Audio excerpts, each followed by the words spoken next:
CID कडून पुन्हा बीड सत्र न्यायालयामध्ये अर्ज करण्यात आला। संतोष देशमुख हत्या प्रकरणाचा खटला केज कोर्टात नको। सीआयडी कडून आता बीड कोर्टात खटला चालवण्याची विनंती करण्यात आली।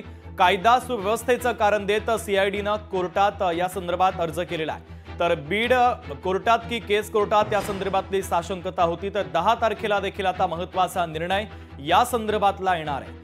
तर या प्रकरणाचा खटला केस कोर्टात नको। सीआयडी कडून बीड कोर्टात खटला चालवण्याची विनंती करण्यात आली।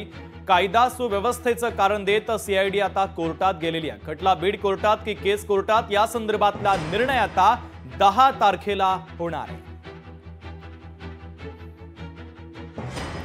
तर महत्त्वाची आणि मोठी बातमी आपण पाहतोय। सीआयडी कडून पुन्हा एकदा आता बीड सत्र न्यायालयामध्ये अर्ज करण्यात आला।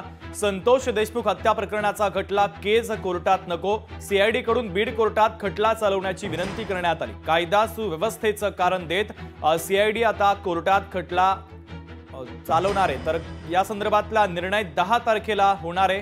त्यामुळे कोर्टाच्या निर्णयाकडे आता सर्वांचं लक्ष लागलंय।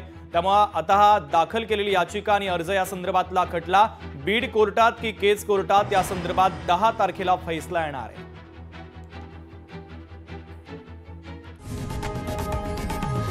लोकशाही मराठी ऐका, पहा, जागरूक रहा।